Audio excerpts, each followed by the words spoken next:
So we're coming up to the full moon tomorrow, and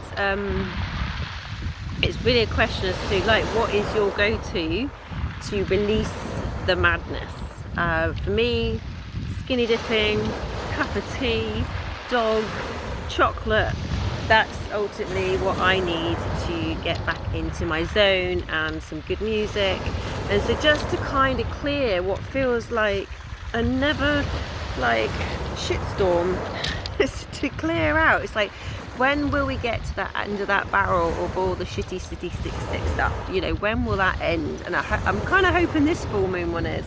That it's just, it feels like sludge. Like I can only say it's like this like old tar that needs to sort of move through to really help us kind of step into who we truly are. And it's massive. There's so much going on astrologically at the moment.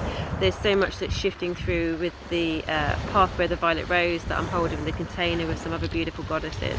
And it is really, it's about feeling like completely looking at your nervous system to be able to embody what you actually want to bring in. So rather than chasing things like we do in the masculine way, is actually the feminine is all about the bliss and the joy of receiving, and how we can embody that and allow our nervous systems to feel safe with that, because ultimately we've not been conditioned to be that way. It's all been about our self-worth. It's about how productive we are, and things only come to us if we chase them, and so it just really takes us out of alignment and of our energy. And so this is really interesting what's coming through. And so this morning had this very powerful meditation where we've got Magdalene and Hathor comes through, showing me like this whole pyramid that of all these priestesses that have done the feminine line and the lineage in different times and different ages and with different densities on this planet. And it was really very beautiful. I know when it's pure, because I just cry. It's the unconditional love that comes through. And then it started to sort of shift somewhat, and I believe my mind got too involved with this. And the long and short of this, ultimately it felt like an initiation of discernment, and of how the mystique, the magic, the allure of what spirituality is, and how we can get all very lost in that. And it showed me that actually I believe it's the Lion's Gate has opened as of today, which is no surprise. Hathor comes through with this energy, and it's really showing us the discernment of what is illusion, what is the lure of the mystique and the magic, and how we can get lost in that. And there are dark forces, don't need to go into what those are, but there's many forces that are trying to distract us from who we truly are, and our pure light and the divinity, the Sophia, the Christos light that we are. And we need to be discerning. That's all I can say right now, is that I feel like the world's going to go, if it could go any more crazy, it will go crazy. And we need to really kind of sit, get grounded, get into our bodies, get into our hearts, and truly find what our truth really is. And it was ultimately saying our mind chases for the knowledge that our heart already knows. And it just showed me precisely when I was doing this meditation how it shifted from heart to head, and the illusions that we can create. And that I was like, this isn't quite right. I needed to come back into my heart, because I've done this work. I've done shitload of entity work. It seems to be my new skill through learned experience. And it's entities, darkness, or whatever it is, will attach to ego. It will attach to a nuance of fear that we have, because ultimately that ego is that belief of separation. So things will attach to that. So I would say in the next good few months, I mean, always have this practice, but I would say heightening in the next certainly 4 weeks, 4 to 5 weeks, especially around the whole Lionsgate and the solar eclipse. I think the Looney Tunes will come out even more, and then it will be seen, and the masks will be taken off. All the people that have been hiding behind some kind of bullshit it'll be really seen for what it is. I think old Trump Tang has started it already today, I think, with his new movie kind of screens. Go and look that one up. But he's well, we all know he's fucking deluded, but he's just shown it even more, let's face it, and so people that follow him are deluded as well. But we will be seeing this, we'll be seeing the delusions, the illusions, and everything will come up. And it's just, we have to have this practice of embodiment, of being true into our hearts and into the presence in our heart, to discern what is true and what is not.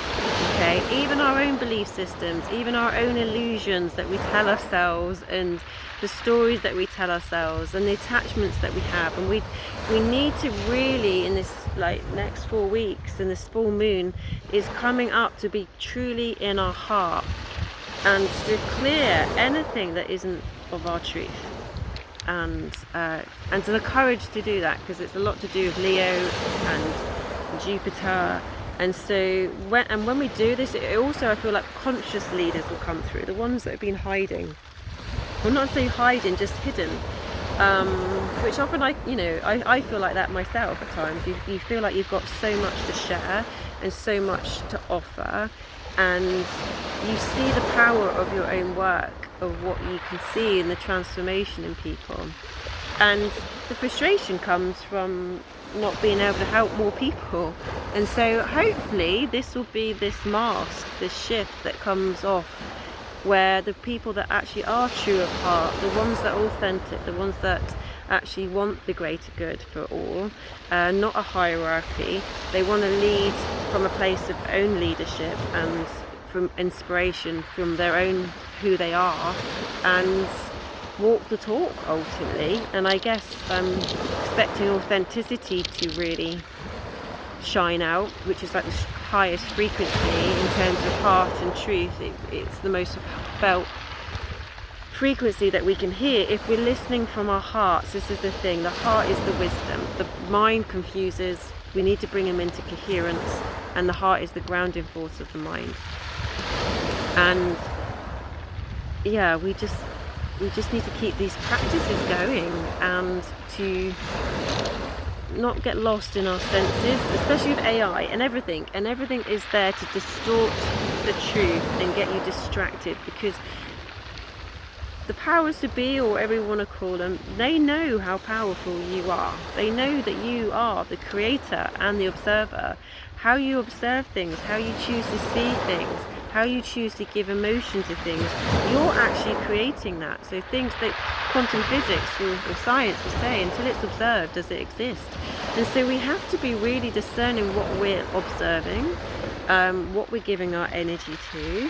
And we may see something that we don't like, but because that exists, the opposite does. For that negative to exist, so does the positive. So go and find the positive, go and find and put your energy into that, where you shift from feeling disempowered to suddenly empowered, and you have hope and you have faith, and you just can imagine that that's an upward spiral of emotion rather than the downward one.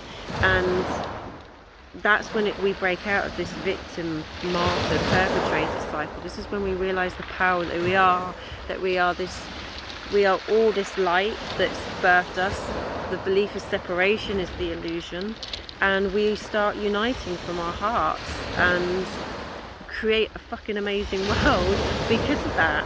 And I would say, don't be disheartened.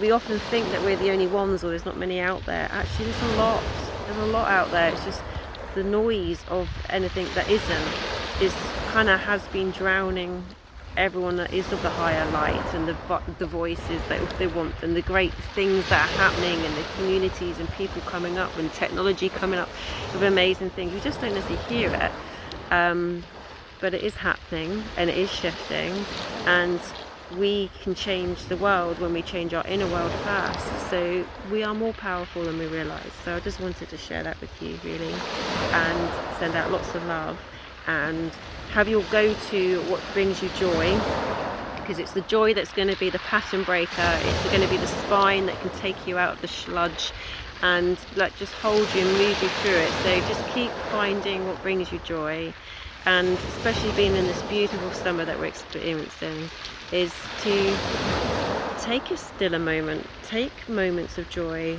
of quietness, and to know that it's time to rest. Let your nervous systems reset, let them find a peace, a calm. And when you find that a challenge, be curious about that as to why, you know, what is that? What's the underlying tone that tells you that you can't be still, you can't rest?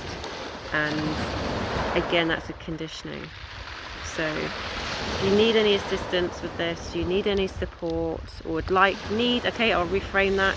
Need is like an attachment, so let's get rid of that one. If you choose, if you desire, if you would like to explore this more, if you're more curious to find out how fucking powerful and amazing you are, and to shift, then transform and to alchemize everything that you may be carrying and bringing that back as your gold, as your insight and your wisdom, reach out. It'd be lovely to hear from you. Alright, take care all.